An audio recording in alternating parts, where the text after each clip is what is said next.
Have you ever felt that tightness in your throat when it's time to speak up in class or in a meeting?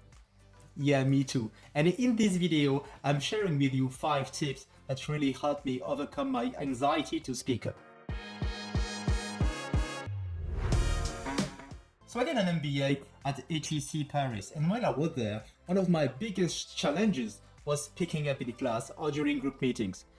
MBA students usually have impressive academic achievements and leadership skills, and every time you speak up, you have to accept that you may be challenged. So every time I would have to speak up, I would be really anxious. So if you've been experiencing the same feeling, there are 3 reasons explaining why we don't want to speak in class or in a meeting. The first reason is the fear of public speaking. We worry about messing up in front of everybody, like stumbling over words, forgetting a key point, or just freezing up in a situation where we are the center of attention. So we fear embarrassing ourselves in front of others, and we tell ourselves that it's better to just stay silent. And this anxiety is even more strong if we had a bad experience with public speaking in the past. So yeah, if people throw rocks at you during your last presentation, it's going to be harder to speak up. But there's more to it. When we speak up, we feel vulnerable. After all, we are expounding to the world our thoughts, our ideas, our questions. But not only do we worry of being negatively perceived in the moment, we also fear the lasting consequences of such situations. If we say something that is perceived stupid or wrong, we fear social rejection. We fear that the others won't want to associate with us, accept us in the group, work with us, hang out with us, and that we might be left out of the group.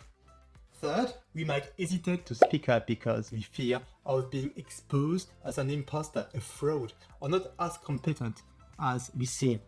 And in this case, we fear losing the trust of others, or we fear losing our status.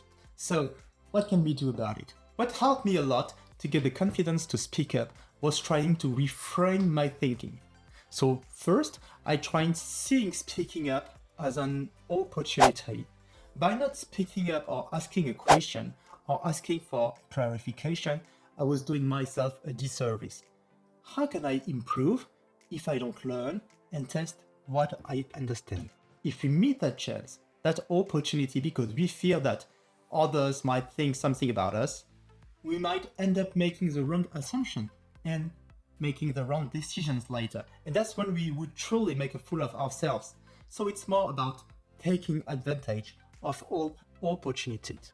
Second, I try to get more comfortable with the ideas of exposing my thoughts, of being wrong, or at least not completely right.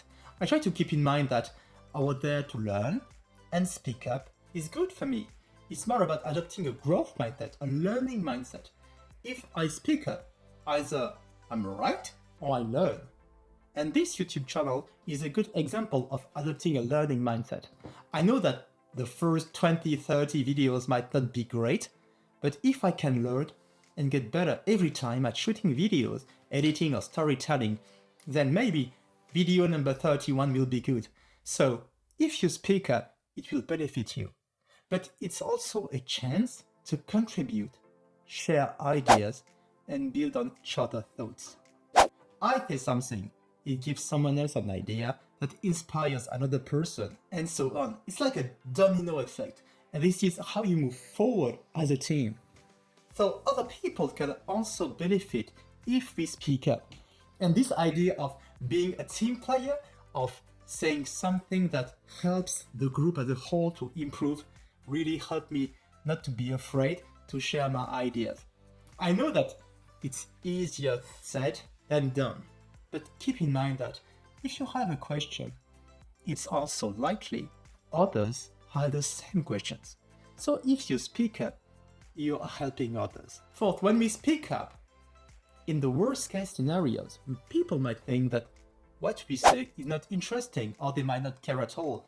But in most cases, speaking up shows that you are paying attention, and it can really help demonstrate some of your soft or hard skills. Imagine being in a meeting and not understanding what your manager is saying. if you ask for clarification, and if your questions or your comments is relevant, in a way, it shows that you have leadership skills, you have reasoning skills, and this can differentiate you from others. Finally, if you're still afraid of speaking up after all this, my best advice is to build your confidence by starting to speak up in a small group in which you feel safe, in a group where participation is encouraged, where stumbling over your words is tolerated, and when there is nothing major at stakes. Organize your thoughts before speaking, take your time when you speak, and keep on practicing. And if I can do it, so can you. So thanks for watching. If you like this video, please give it a thumbs up. If some points resonate with you, or if you have any questions, leave a comment below. And if you haven't subscribed to the channel yet, please consider doing so. Talk to you soon.